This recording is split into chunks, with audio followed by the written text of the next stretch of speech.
Hi everyone, happy Tuesday. It was a pretty good weigh-in day, but I think it's a really good reminder and another different approach that we should talk about in a group format because no matter who you are, even including me, we all get hit with these moments or pockets of times when all we want to do is eat our emotions, right? So, number one, no one's immune to this. Not even your coaches, not even your head coach. But I want to point out a couple of points for you, but also to have you think about how maybe you're emotionally eating in your life right now. Because if I see a common theme on weigh-ins today, and generally most weeks, it's emotional eating, Martha or whomever coach it is, this happened and I chose this emotional eating form. I'm 8 years into this and I still have it happen to me. However, when I start to think, oh, I want that beer, or I want fried pickles, or I want a margarita, or I want, a plate full of nachos. You guys know these are my go-to things. I, first of all, am able to sit back now, and I hope that this comes faster for you than it does for me. I would just hope that the first question you ask yourself is, why do I want this? I always ask myself that. I always ask myself, why am I craving this or that right now? 90% of the time, it's because I'm exhausted. And I'm not just talking about, hey, it's time to go to bed tired. I'm talking about physically, emotionally, and mentally, I'm exhausted. I'm sure you all had these points. This has been kind of my theme over the last month where I will turn to my husband or turn to my kids and say, I am just so tired that I look at my to-do list and I just say, screw it. That's where I've been for like the last couple of weeks. And so it was last Wednesday when I was so flat out tired that I realized once again I was craving off-plan foods. So first of all, understand that emotional eating, it's a learned behavior, but it's learned at such a young age that it's not something you said, okay, at the age of 16, I'm going to choose to emotionally eat. It's not that. It stems way back prior to you having probably conscious memories where good or bad times emotionally were rewarded or were using coping mechanism via food. That's the problem. And I'm saying here in this forum, it's very hard to unlearn that. But your step number one is in that moment, whether you've had a fight with a spouse or fight with a kid, or you've had a crappy day at work, or you're physically and mentally and emotionally tired, like I've been, you have to step back and say, why do I want this? When I had that moment last Wednesday, it was probably 5:30 at night, and I thought to myself, this is what I want to eat versus my on-plan dinner. And I'm like, well, why do I want to eat that? It's this running dialogue, and you have to learn to have that running dialogue. And it was because I was so tired. So at that point, I just kind of ate as much as I could of my dinner and I went to bed. Because that's truly what I needed. So step two is if you can ask your question, why do I want to go off plan? And then identify as to why you want to go off plan. For me, it was being tired. Then step three is ask yourself, what is the best thing? Like, what do you truly need to do? Sometimes it's maybe I need to go take a long hot bath and relax. But what you truly need to do, the answer, and we all know this, is not to turn to crap food. What do you truly need to do if you're feeling like you emotionally need to eat or drink?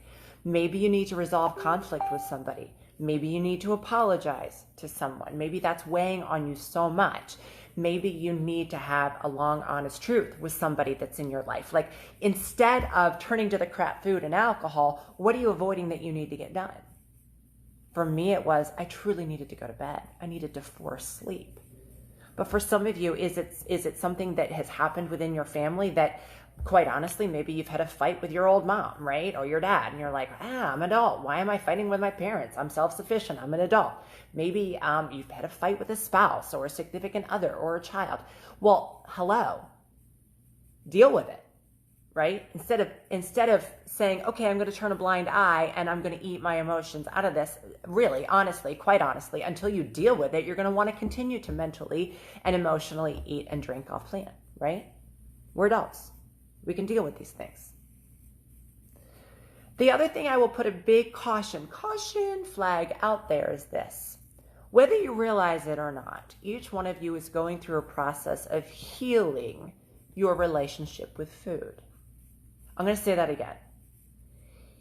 Each one of you is paving a path, as fast or as slow as you want, of healing your likely destructive relationship with food. Yeah, and that's crazy. It's crazy. Each one of you likely right now is seeing two buckets, a bucket of good food and then a bucket of crap food, right? And so when you jump from the good bucket over to the crap food bucket, you kind of like to sit there for a little bit. But you know what that is doing? You're I can't even say the word. What you're pretty much doing is saying then, this is good, this is bad, right? And by sitting in that bad bucket, you are continuing the destructive relationship you have with food.